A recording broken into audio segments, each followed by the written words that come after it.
eligible, but there's just no savings on the market for us right now. So, Dr. Yarnell, to answer your question directly,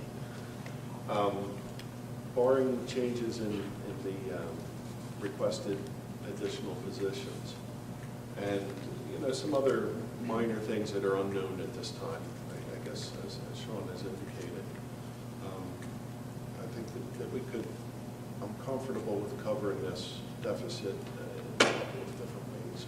Either pull it from the unassigned reserves or cover a portion of the PSERS increase from the PSERS fund. So either way.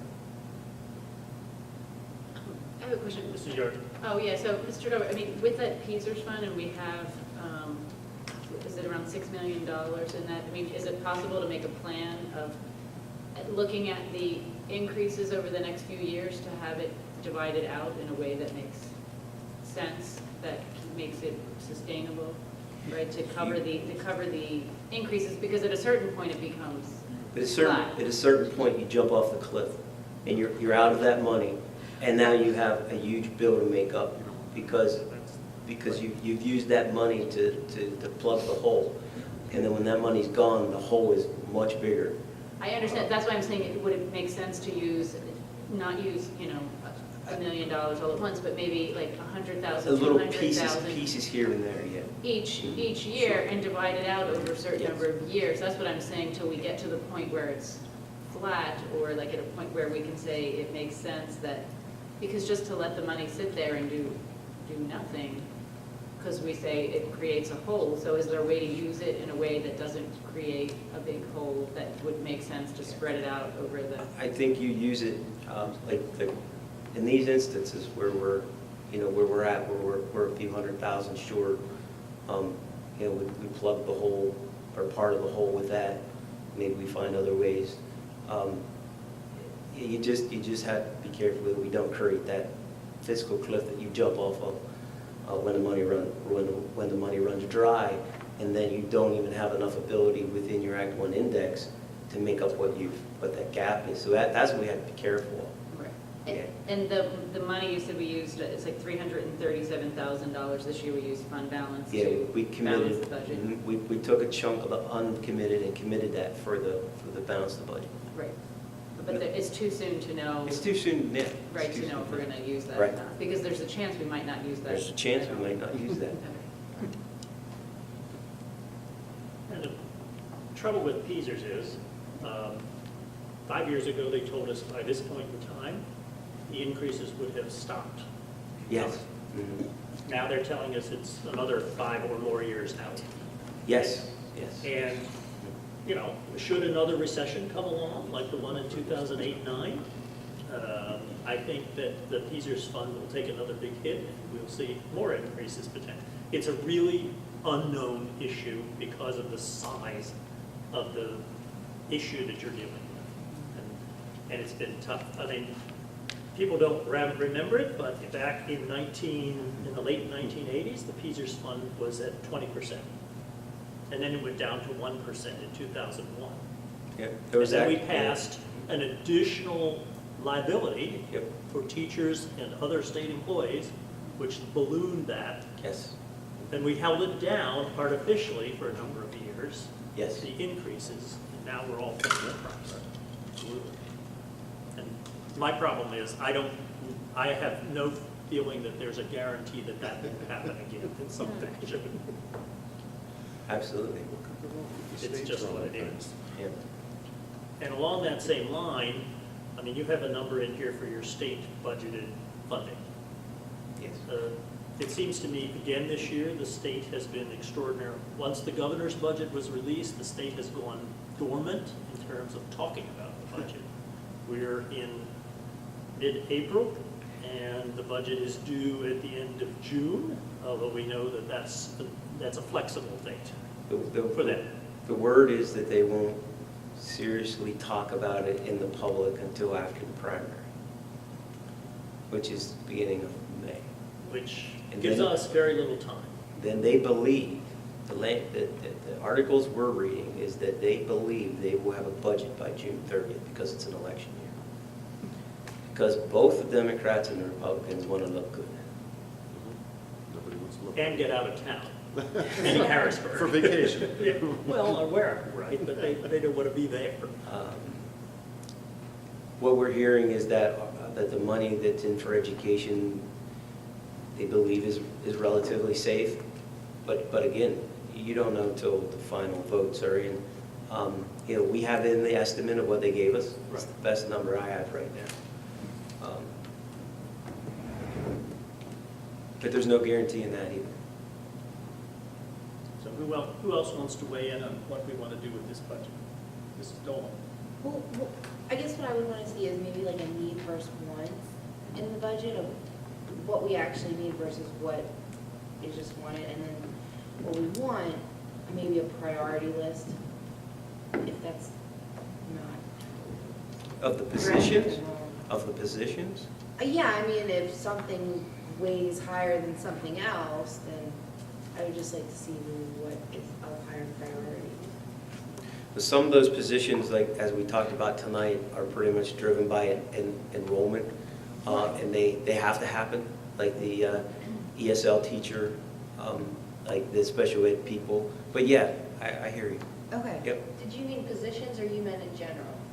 If it's positions, then it's positions, but if it's something else that is a need versus one or isn't a top priority, and we can eliminate until it allows, then I think that would be how we should look at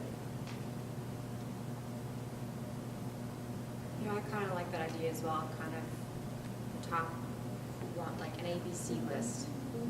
I understand the positions, but even have them like have their own ABC versus everything else that's in it, then they have, I guess, like curriculum and everything else an ABC list for each one. Ones in order of importance, I guess. Well, Dr. Scheid will come next month, so we can ask her to prioritize her, her program improvement and curriculum items and her positions in a ranking. I think Sean needs to know, are you just looking at curriculum? Or program improvements, or are you looking at The capital whole budget, improvements? like as far as like what we're gonna have to like work on. I think you need more direction, is that right? What they're looking for? Well, I'm taking that at, some type of recommendation based on what's in question. What, as far as By department, is that what you want? Really- By department? by, the positions that are on the table, new positions that are on the table, what is in the program improvement budget for expansion, the curriculum, everything else in the budget for the vast majority is money needed to keep up with what we're doing now. You often you start to think about, okay, if we're going to add this, then, all right, what are we going to cut? What else is coming out? What program, if this new program's gone in, what program's coming out? Since I've arrived, we've been adding new programs.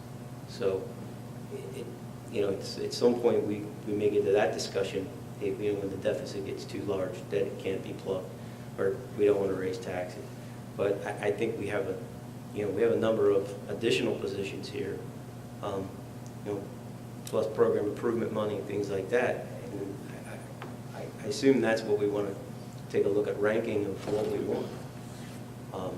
We went back through and Dr. Atkin and I said last week we stripped $500,000 out of program budgets before we even brought you the first budget of what principals and department heads and asked for, what they wanted in their original budget. So we stripped the $500,000 out right off the bat before you guys even got a chance to see it, and that's across all departments. So there's not a lot left in there that's new, other than what we have on the table for you to look at. And new is positions, and new is what's in program improvement. Can I just add that, I've also heard, part of spending our math budget, we bought all these calculators that no one needs, no one uses, that are just sitting in a closet so that we could justify the money. We buy these these news, I don't know whether these little, I don't know if they're stories or newsletter things that go home with the kids that most teachers don't even use, and they're not even at the right reading level for the kids, so they just get sent home with them and thrown in the trash. I mean, and we just keep buying them, but no one's actually using them. I'd like to actually look at what things we're just throwing in there just because that they would prefer not even to have. You know, there's those things that I think we maybe need to look at a little bit more carefully too. I'm just wondering where you're getting that information, that we have calculators stored that nobody's using. Where does that come from? It was something that, it was a comment that was made to me. By a teacher, by a parent, by a student? It doesn't really matter where the information came from. Well, I think it does. Okay. I think it matters where it comes from. I mean, if it's not, I think it does matter. And things that where people are just throwing in the trash, I think that matters where that information is coming from. So, I mean, I would like facts. I mean, if you're saying that, we need facts to back up those assertions. Well, then let's get a breakdown of the things that we're buying there, and I'll tell you what things are, and then you can reach out to those people and see if they're using them. Just check in. I'm not telling you, I'm not saying take my word for anything. I'm saying check into it. Check into it and see, are these things being utilized or not? But that is an accusation that's being made. Wasteful. Yeah, I'm just saying that then, I mean, you need to give facts and then allow the administration to look into it. That's, you know, and so then they can bring it forward, but you can't, I mean, without throwing that out there. Like, with these calculators sitting in a closet, nobody's using them. So we need facts. Well, where do you want me to go for facts? Do you want me to go to the school myself and look in closets? No, I would like you to ask the superintendent. Well, I just did. okay.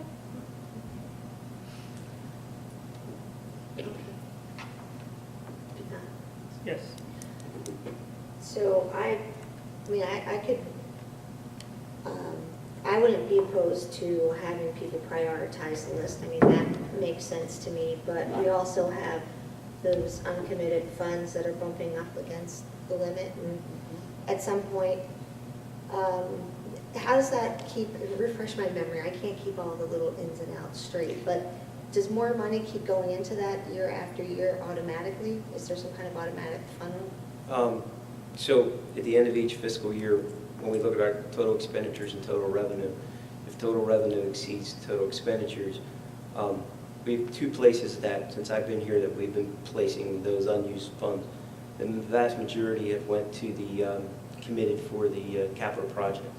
That's what we use to fund all the projects that Jeff and Dewey bring to you for the capital projects improvement. And then the other place it can go is to fund the general fund balance. You can either commit it or put it in uncommitted fund balance. So the only thing that's limited is the uncommitted fund balance or unassigned fund balance, and it's limited to 8% of your budget. So if our budget's $137 million, our limit is 8% of that number, whatever that is. So that's, and then each school district, based on their budget size, that limit goes from 8% to 13%. But anybody, I think, that's over, I think it's a $19 million budget, is capped at 8%. So the littler districts can keep more of it. Okay, so to me, I wouldn't mind, using some of that uncommitted since we're so high with what we have. Definitely wouldn't want to ask taxpayers to, when I have all this money in my pocket, to ask people to pay more money. But I think even when you're talking about prioritizing things, I would pull out the part-time security officers because they're already here, right? So to me, those aren't things that we But they're here, but they're not in the budget yet. They're not because- in the, No, because. yeah, but because- it's not as if we can't not keep them. Like, we take them out of this budget, and that's saying that we're not going to keep them. Correct. So that's why I'm saying, to me, it doesn't seem like that would be an option. You We already mean, have- you're saying they have to stay? Yeah. Okay, I misunderstood what Yeah. you.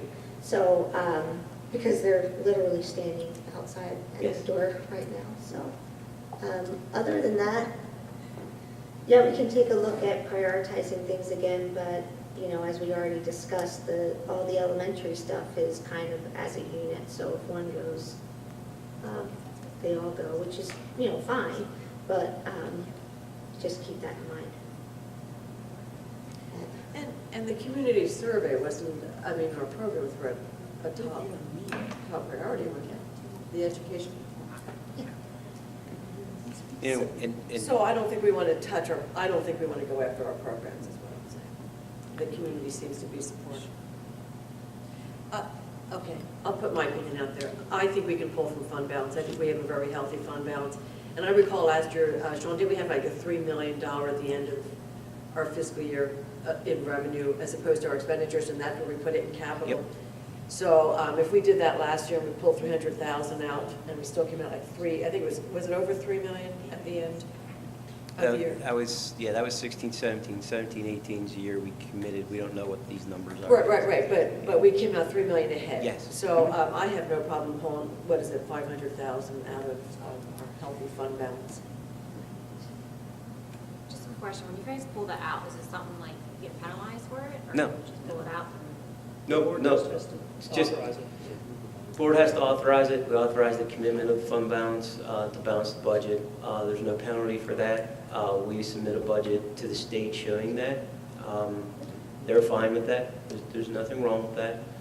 It's just like if you decided this week you're going to buy a new TV and you decide to pull $200 out of your savings account and go do that. So you're using that savings money instead of your recurring income. Would you, So where we have to be careful when we look at the whole scope, the world in general, is that we have to be careful using those one-time dollars to plug for a sustainable, where we need a sustainable revenue to pay for recurring costs. That's where we get in trouble. And you know, 300,000 one year is one thing. 500,000, okay, that's another thing. But when you get to $3 million, which is what we were kind of into before, then that gets a little hairy, because you're using money that's a one-time money to pay for a recurring expense. So this is where we have to be careful. So it's a double-edged sword. It really is.